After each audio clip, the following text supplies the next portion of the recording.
put it out as a podcast. Okay. And it'll be available as a YouTube video. Cool. So Very cool. Available in several mediums. But yeah, that'll be good. All right. Just give me a second. Yes. Just well there.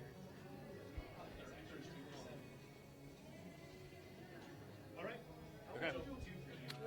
Welcome back to another edition of Nos Audietis, sponsored by Full Pool Wines, Verity Credit Union, Queen Anne Acupuncture, Constellation and Company, and our newest sponsor, Towards Cascadia. This is episode 210, and it's being streamed by our friends over at Bootstrapper Studios. So, hello, Internet. Hopefully you are enjoying this. And we are at the Showware Center in Kent. We are recording this. We're doing one of these live shows that we tend to do every now and then. Before a Stars game, right now I'm joined by John Crouch, who is the VP of Business Operations. Is that right? VP of Business Development. Business Development. Yep. So welcome to the show. Thank you. Thanks for being here. Usually we are going to talk Sounders today, but before we get into that, we wanted to talk a little bit about the Tacoma Stars. Great. First off, I know that the Stars have been around for a long time. The current iteration, though, when did you guys get started in what is like the current iteration of the Stars? Well, this group we started last year. We started in a league called the WISL. It's a semi-pro league, basically playing in the state of Washington. Our ownership picked up the brand earlier in the 2015 year. So, and then last year you guys moved. There was obviously a lot of news, a lot of national publications were reporting on MASL soccer in Kent, but it had very little to do with you guys, luckily. Yeah. And you guys essentially, but that opened up a door for you guys to go from the WSL into the MASL. What can you tell me a little bit about that transition? Well, I mean, I think I can speak for our group in saying that we've always wanted to play at the highest level anywhere we are. And whatever we're involved in, whatever the highest level we can get to, that's what we want to achieve. And last year at the semi-pro level, we just tried to run the highest level we could. We were under Darren Sawatsky, and he's coming from Sounders organization, so we had a great infrastructure to really build out something that was great. And yeah, we don't really want to talk about what happened before we came to this building, but we certainly want to talk about what happened after we did. And we just got thrown in the fire, and it was a great opportunity for us to just come in here and finish the season out and do what we could to build this team. So how many? And if I remember correctly, you finished out the you concurrently played the WISL, your remaining part of your schedule, while also picking up you essentially joined the MASL with how much time left in the season? It was early January, I believe. So I think we played 6 games in the season in the MASL. As an amateur team. As an amateur team. So yes, we brought in the same team that we played in the Whistle, maybe added a couple players just to beef up because we had to play both. And Darren's initiative was always that we win the Whistle first. That's where we started. That's where we finished. That's the business we came to finish. And so coming into the MASL, we certainly weren't equipped to do it. We did the best we could with what we had. And then, we had the season off to plan for what we're doing here now. And so now, though, you come in here and it feels like a professional organization. It feels like the Showware Center is I've never been here before. This is a great venue. You come in and it feels very much like you would expect a professional atmosphere to be. I guess the Tacoma Rainiers got involved in the off season between the 2 years. Yep. I assume that added a lot of kind of oomph and kind of backroom power to what you guys were already doing. Certainly. I mean, the Tacoma Rainiers run an excellent business in Tacoma. They really understand community outreach. They understand how to put groups in the seats. They understand, how to build out a marketing game plan. And so it was perfect. It was exactly what we needed. We had Darren, and Darren was able to do the work from the player side. He's very, very connected. And certainly we treated it as a professional organization. As soon as we entered the off season and entered into that deal with the Tacoma Rainiers, we wanted to make a statement that we were here to stay, and we're going to do the best that we can and deliver a great product. And how have you found the MASL? I mean, what can you tell us about? I'm sure a lot of our regular listeners aren't super aware of everything that's going on in the arena, major arena league soccer. Well, right? I think of Arena League soccer is a little bit of the Wild West of soccer. There's a lot more contact. There's a lot more goals. It's not your traditional game, and certainly the league can tend to be that at times. I mean, this is a merger of two leagues that happened for last season. So just last season was when the MASL was formed. Oh, wow. And that was a merger between the former MISL league, which was a USL property at the time, had folded, and then the PASL, which is a professional arena soccer league. So he sort of took two groups together and formed what we have today. We're a very young league. I'd say, there's definitely some things that we're really proud of and some things that are still being developed. So how many teams are in the league right now? I believe, you got me on that one. I think 21, 22. So, but it's a full national. There's a national footprint. Yes, there's a national footprint. There's the Eastern Division, a Central Division, the Pacific Division, and then the Southwest. So what is and this is the highest level of indoor soccer in the United States, right? Yes, that's correct. Yeah. And so we've heard rumors of futsal coming to the United States. How different is this game from futsal, which is, I guess, the only FIFA recognized version of indoor soccer? Right? Yeah, and I'm the business guy, so I don't want to put my foot in my mouth too much here, but futsal would definitely be a little bit more of a finesse game. It's played on a court. There's no walls. It's a more established game worldwide. Obviously we know internationally it's a lot more established in communities than in our own communities here, at least in the Pacific Northwest. I believe the indoor game's a little more exciting to watch. The walls definitely make it interesting. The contact that comes with the sport and the high scoring. So. And I guess some various versions of indoor soccer have been in the Pacific Northwest for a while, and they're more similar to the MASL style than. There's never been as far as I know, there's never been a professional. Yeah, not to league. my knowledge, no professional futsal. I grew up. My passion for this team comes from the early '80s when they played at the Tacoma Dome, and it was, that was a team that put 21,000 in the stands, and really had it left an imprint. And there was Sea Dogs. I believe they played in the Key Arena. Right, exactly. That's and so there's a history of indoor certainly, and definitely with the Tacoma Stars brand. Our brand is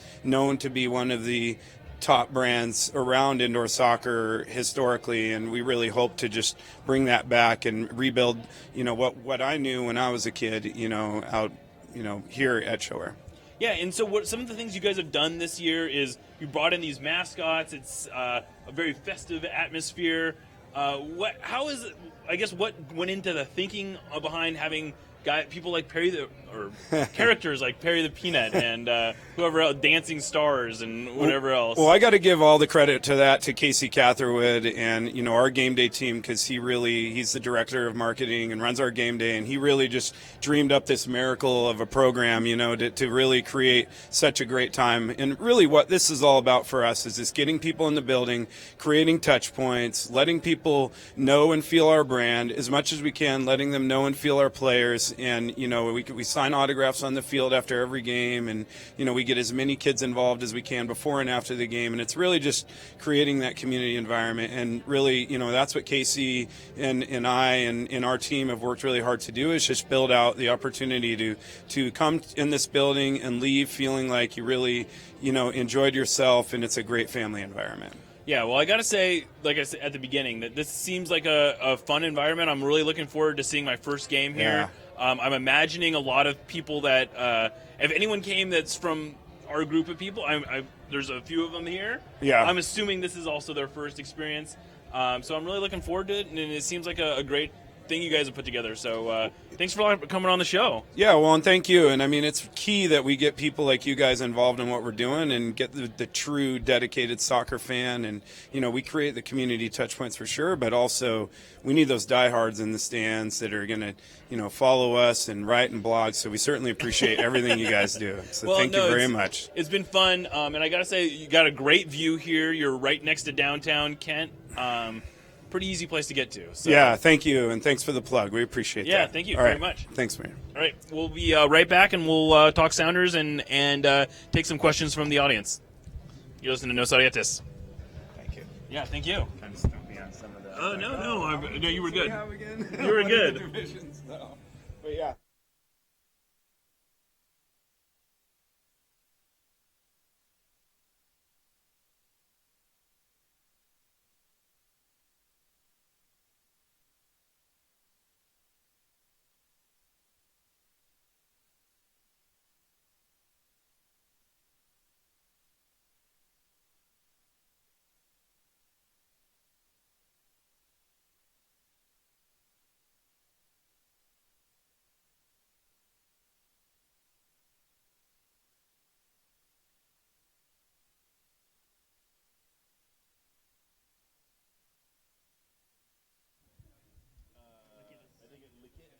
capital L, Lickett is smart, exclamation mark. Right. All right, so we'll come back. All right, welcome back to Nos Audietis. So this is going to be kind of the normal part of our show. Thanks a lot again to John Crouch of the Tacoma Stars for educating us a little bit about what's going on here. But we're here at the ShoWare Center. It's a great day for some indoor soccer. There's not, of course, the one day it hasn't been raining in like 3 months. Yeah, it's been insane. Which we're now talking weather on Nos Audietis. That's fine. So you know we're off the rails. Exactly. So it's been a pretty wild couple of weeks since we last recorded. The Sounders, we knew that we had a pretty strong suspicion. We talked about it. But the official unveiling of Matt Johnson and Keith Costigan as the Sounders' new radio and TV play-by-play voices, I don't know that we were ready for the reaction, but we had an inkling of it, but the reaction is almost more of the story. But then Obafemi Martin's transfer to Shanghai Shenhua seemed to come out of absolutely nowhere, and that's still amazingly not totally finalized. It seems like a joke at this point that it's not finalized, considering he has been training supposedly with Shanghai. He's been photographed with their jersey. He's with them in Korea, but that's apparently not done yet. And of course, we got new kits, and I guess the Sounders also unveiled a new ticketing system that I don't feel totally educated on. Maybe you do. Or they have a new app that it's been not a lot of great news from the Sounders. Yeah, that's fair. I mean, the Oba transfer I think is obviously the biggest thing. Although I'm increasingly finding some positives in it. You certainly don't want to lose a player as good as Oba Martins, but the reality is that the Sounders had a pretty unbalanced roster. I think that I've referred to that roster construction as being a garbage fire before. So this allows the Sounders to kind of balance things a little bit better. Losing Oba hurts a lot, but I mean, Oba is Oba. He's Right. going to go to new places. He's going to go where the money is, and that's totally fine. That's kind of the same as most people. So it's a bummer, but at least it's not happening in the middle of the season or, like in the middle of a Europa League tie, which is what happened to Levante. So, so, I mean, I'm feeling pretty confident about their ability to make a pretty serious impact signing. We might have to wait till the summer for that to happen, but, I mean, the Sounders have a pretty good team. They have some pretty decent players in-house. So, yeah, it's been I would say that the Sounders it would be ridiculous to suggest that the Sounders aren't going to miss Obafemi Martins. He's maybe the most talented player on the team. There is clearly a net talent loss from, even if you don't include Jordan Morris. Jordan Morris does not fully make up that talent loss all by himself. But I think we saw a semblance of what this team might be able to do without Oba in that LA Galaxy preseason game. Granted, it was played in the lake, and I don't know how motivated LA was to be in that game, but I think we saw a lot of signs of positivity. We saw there was a lot of good things that we saw there. And, we saw one of the biggest things was Andres Ivancic played a different role than he had been playing. And it seemed like collectively that the attacking main four players worked together a little bit better than what we saw with Oba when you have Clint and him occupying a lot of the same space, trying to do a lot of the same things. And this seemed to have a little bit more defined roles. Yeah, I mean, I think that's where I'm skeptical of the idea that the Sounders are a better team without Oba, obviously, but I think that's where the idea that maybe they're going to be a little more effective comes into play, is that, when you kind of look at what happened in the 2013 season, you can make a pretty compelling case that a lot of the problems started when the Sounders, had an opportunity to get Eddie Johnson, Clint Dempsey, Oba Martins on the field at the same time.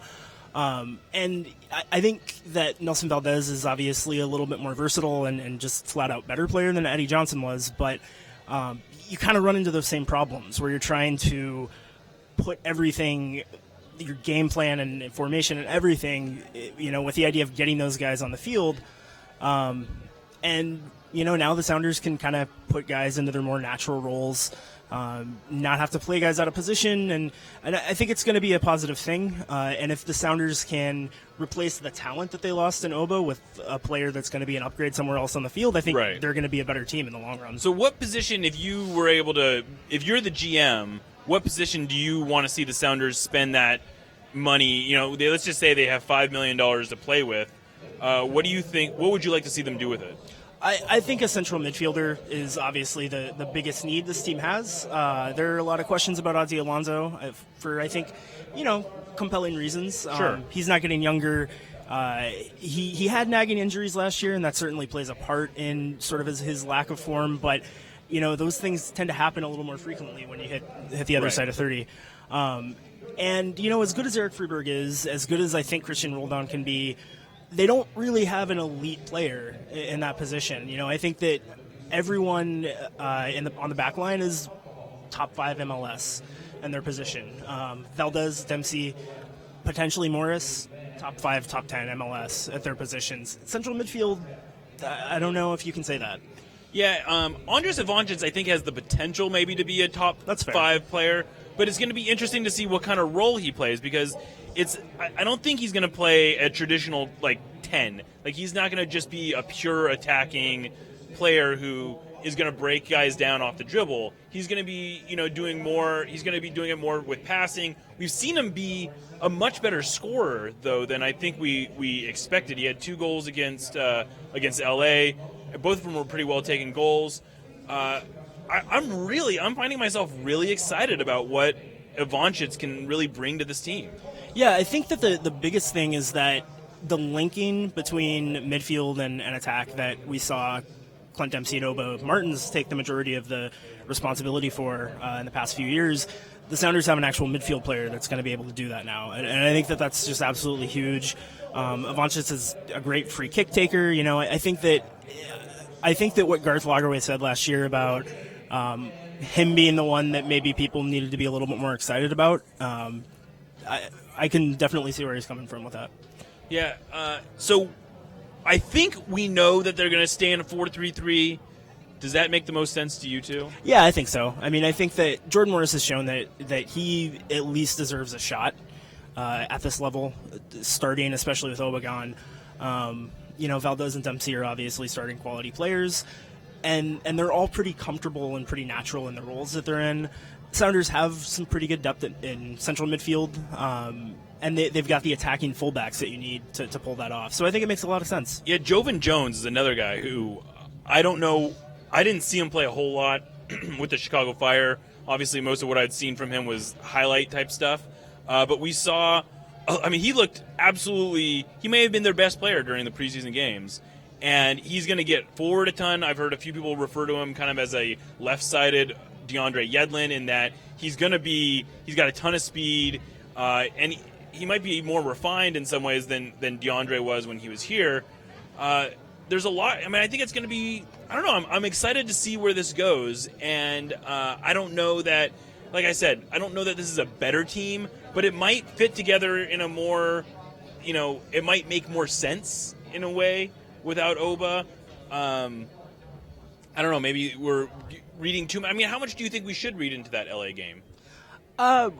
Probably less than we are. Yeah. But it's relevant, it's a relevant thing.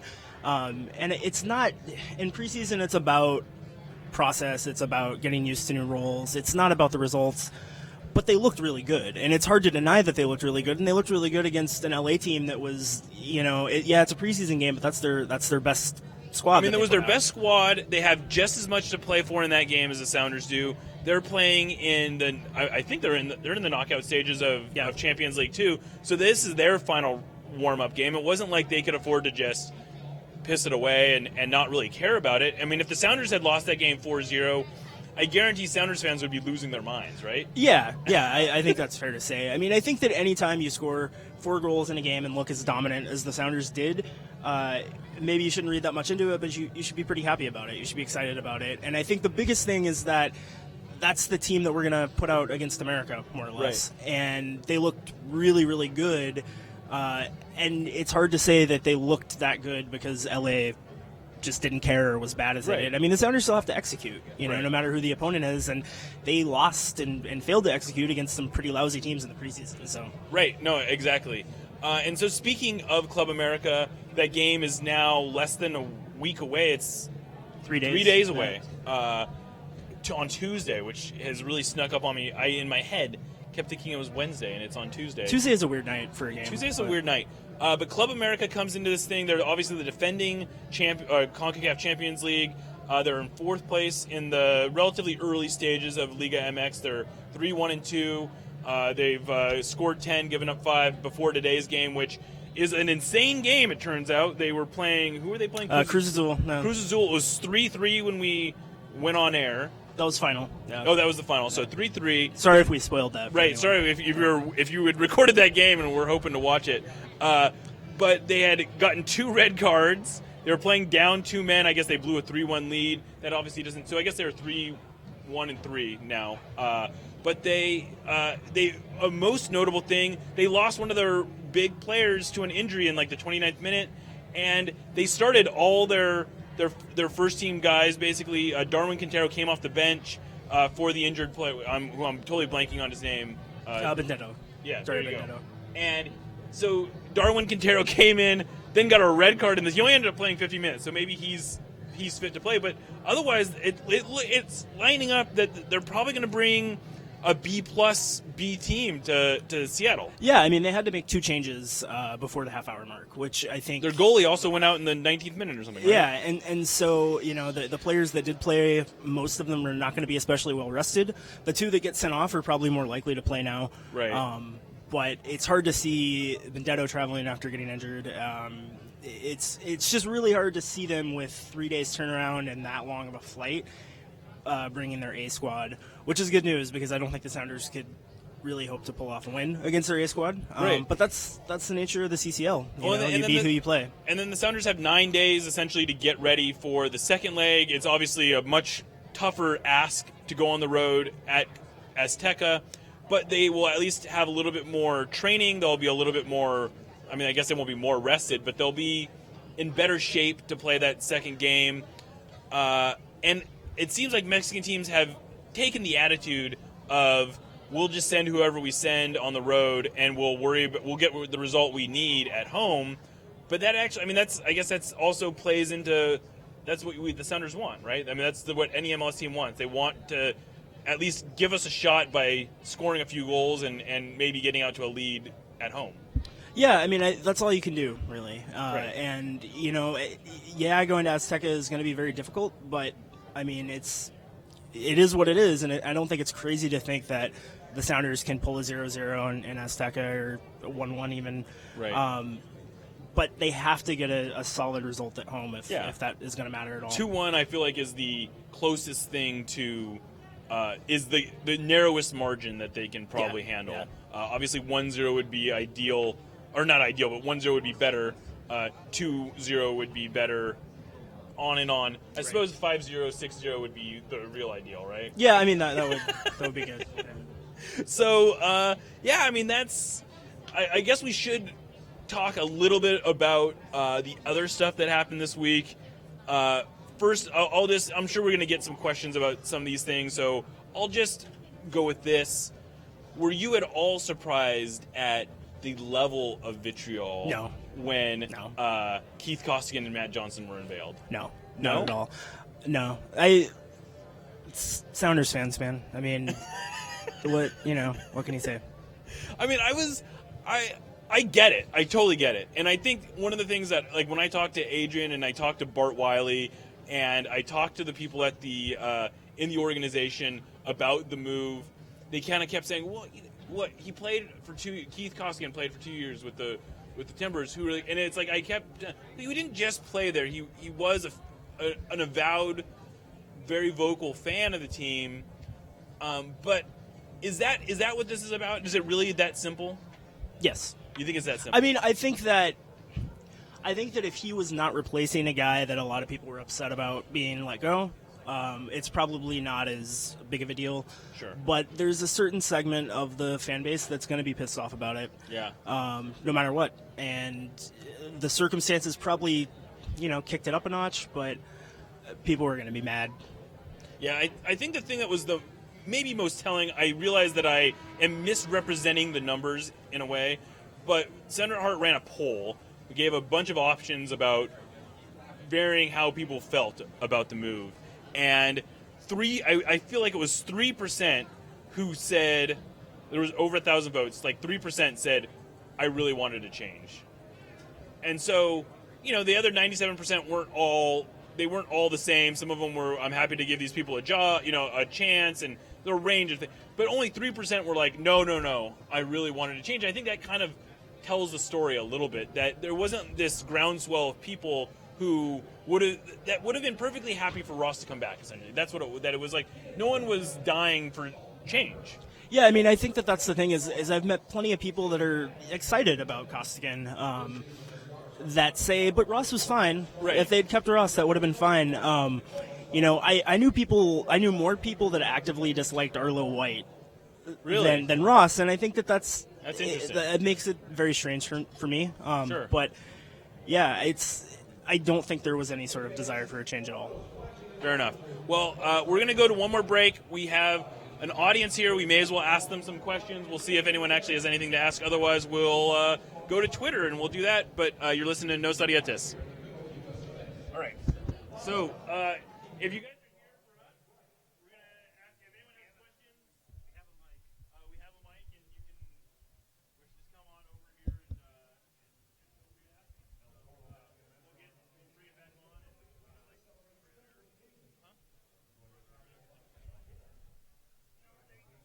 I just want to give you a little slack so you can move around. Yeah,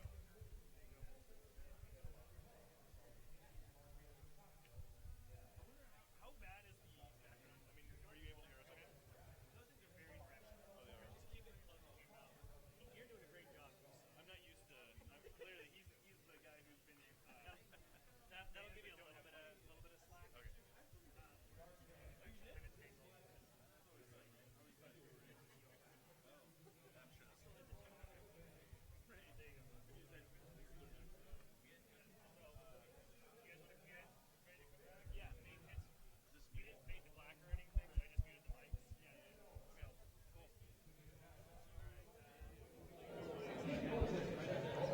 All right, welcome back to Nos Audietis. We've got, it looks like 18 to 20 minutes before the actual kickoff of this game, and somehow I feel like it's going to become very difficult to record. So I'm wasting time as it is. We have some audience here. We're going to see if anyone has questions. Otherwise, Licket's going to be reading stuff from Twitter. Licket. Or just singing. Or just singing. So Licket's going to see if we got questions. Any questions? There you go.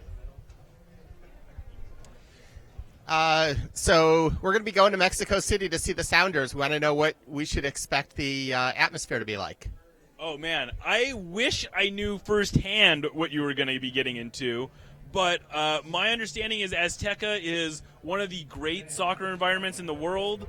I would seriously love to be able to go down there. I think it's going to be loud. I'm sure there's going to. I know it's a 100,000 seat stadium, so I don't think it's probably going to be sold out. But I mean, if it's anything like the U.S.-Mexico encounters that are there, it could get kind of crazy. But I have to think it's going to be a little more understated. But man, I'm honestly jealous. Mexico City is a place that I've wanted to visit for so long. And I think you're going to have a great time. I guess there's one of the people from ECS just told me the other day that there's over 100 ECS members making the trip. So it sounds like you're going to have plenty of company. And I think you're going to have a great time, honestly. I think going with that attitude, and you probably can't go wrong. Anyone else? Yeah? No? All right. There we go. Questions? No, okay, wait. Look at, we got anything on Twitter?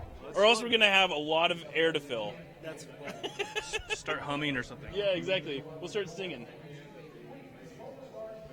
Oh, this is good stuff. We got one. Oh, there we go. At Ken Opplingers asks, what's your take on EJ's comments, re Oba's departure? Yeah, so EJ, Eddie Johnson, took to Instagram and shared his thoughts on Oba's departure. He basically said, if I remember correctly, the Sounders messed up, and that he thought that that Clint Dempsey will be fine. Jordan Morris might be able to pick up, and Darwin Jones was the other guy he gave a shout out to, and that did not mention Nelson Valdez. My theory is that he doesn't actually know who's on the Sounders. That's reasonable. I think too that it's probably instructive to point out that Oba was the only person that publicly sort of came to EJ's defense when EJ was angling for a new contract. So he's probably got some loyalty. I'm sure they're friends. No, exactly. No, and I don't blame EJ for. No. I don't really. I mean, I took it in. I mean, I think you take it for what it's worth. EJ is got some loyalty to Oba. He, at least from a distance, sees Oba leaving to China, which is probably someplace that EJ would not have chosen to go. But I don't believe, I don't think Oba called EJ and confided to him. No. And said, that seems unlikely. I'm really upset by the way this went down. I thought the Sounders were going to up their offer to me to keep me. Yeah. So I don't put a lot of stock in it, I guess. That's my answer. Okay. That's not awkward. FC underscore Sasquatch asks, what do you think about the new jerseys? The new jerseys. What do you think? I like them. The Pacific Blue, is that the official name? Pacific Blue is the name of the blue ones. Yeah. I wasn't sure how to feel about it at first. My first impression, I actually saw it when I was on the train into town, on my way to work, and I said, that kind of looks like the pattern on this light rail train. Like on the seats. Yes. Yeah. But I actually really like it. I do. I think it's cool. The green one is good as well. Yeah, I haven't seen the green one. I haven't seen either. Well, I guess I've seen that. I think that's Sarah has the women's cut of the shirt, so that's not the official shirt, but it looks good. Yeah, it's a cool shirt. Yeah, I haven't seen. So that's the closest to in person I've seen. I haven't seen the green one in person at all, but I think they did. I would say this is that this is the first set that I liked both. I think. Yeah. Well, I guess I should take it back. The last green one I thought was pretty. The previous green. The one. pitch black and the last green were good. Well, the pitch black, I guess, actually was the one the Space Needle year, right?